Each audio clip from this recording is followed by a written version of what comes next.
It looks like we had a little bit of rock, paper, scissors going on there. Probably to see who's going to be DK or who's going to be Bowser, perhaps. I know Carol likes to play as Bowser.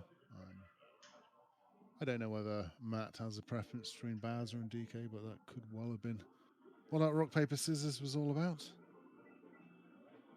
We got Matt DK, KVD as Bowser.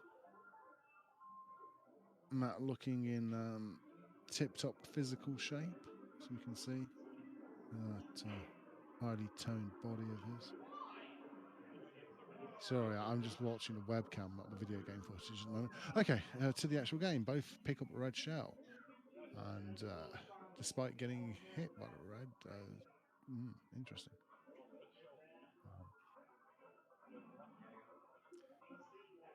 So we've got KVD with a decent lead and a red shell. Matt's got a star. He's going to probably have to burn it now. He's going to be looking to pick up a mushroom or a feather. Gets a bolt. Ooh, interesting. I think he should use it on this lap here and pick up another second place item. That red shell is... Oh, I disagree with holding that bolt. Now he's going to have to dodge this red without an item. Oh, Carol just threw it away nastily. And Matt gets a star. There's no star, bolt, star. That's pretty nice items when you're in second. I think Carol could have approached that better. I think the attempt at the back was quite poorly timed, but then he had kind of been shrunk down by the lightning, so he was at very low speed, and controlling your turning when you're at low speed is quite difficult. He wasn't able to turn it to face backwards enough to get the red shell off properly. But we move on. Bowser Castle 1. Got to avoid that killer on the first corner, and KVD didn't. Basically, if you get the zoom start, you don't want to be going to the inside of that corner because you will meet the killer there. So, yeah.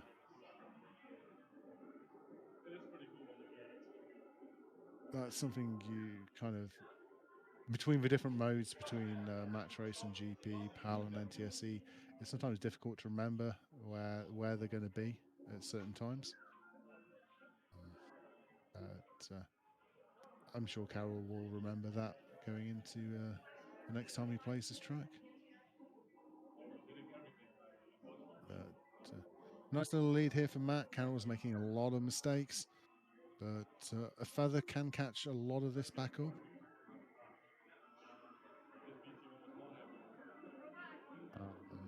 Please go and make the prediction. I'm not sure. What are we predicting in chat? I can't see any predictions.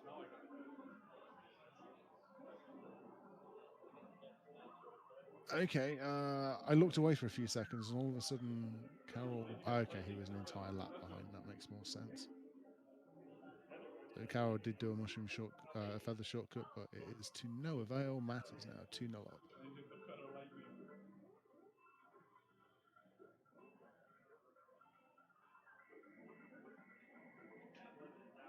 Matt's sporting quite a large pair of glasses there. I must say, I'm a fan of the big glasses for gaming. I tend to, in everyday life, wear quite smaller, rimless glasses, but they can be a little bit annoying for gaming when you can see the outlines of your lenses. So I tend to put on slightly larger glasses when I do play. So we got Matt in second place with a ghost. He'll probably wait and see if Carol picks up a feather here. He doesn't. So he just burns it and then picks up his own second place item, which is a star.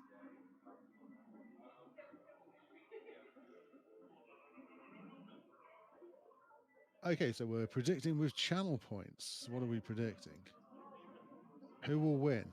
Well, Matt's already 2-0 up, so I think put your money on Matt. Though this one looks like it's going to be 2-1 rather quickly.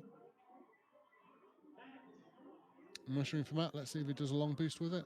He tried to, failed. And now he's going to get spanked in the bottom by Carroll's red. Okay, I'm not quite sure. Like, even though Carroll had almost a lapse lead, he really ought to be practicing his red shells, and the timing of that one was horrendous.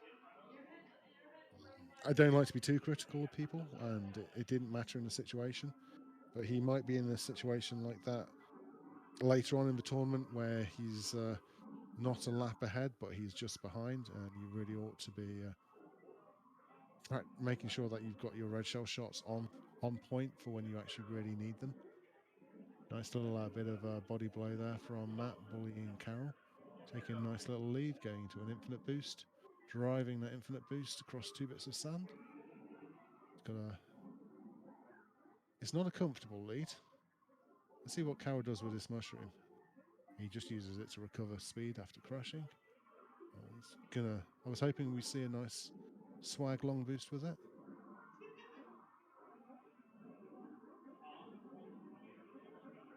So Carroll with the ghost.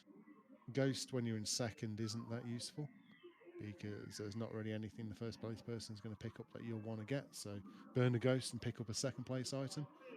And then you get a banana in second. That is about as bad as you can get, to be honest. So Matt entering the last lap. Oh, missed his infinite boost. Carroll is going to be right on him coming into this final hairpin. No item for Carroll though. So if Matt can just drive to the finish line, he will win. 3-1.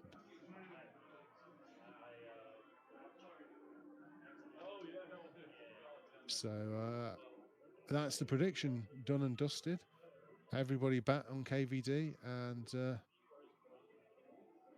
looks like Matt won. I'm just going to throw a quick bet in on to Matt.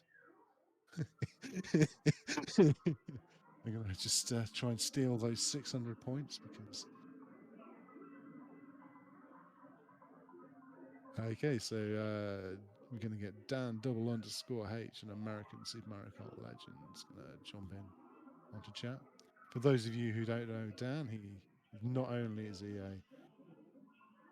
a blast from the past in Super Mario Kart, but he's also a top tier player when it comes to a number of other games, including but not limited to Super Black Bass, Pacific Theatre of Operations, Zelda 2, Zelda 1, probably a bunch of other random NES games.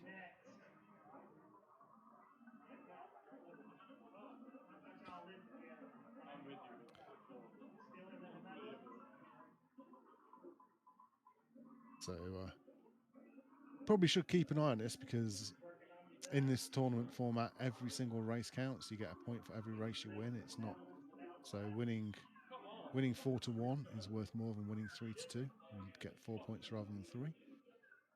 And for Matt, wow, he gets that 4 points. That was. If Carroll wants to win match race today, he needs to be not playing like that. That was possibly the worst I've ever seen Carroll playing in match race.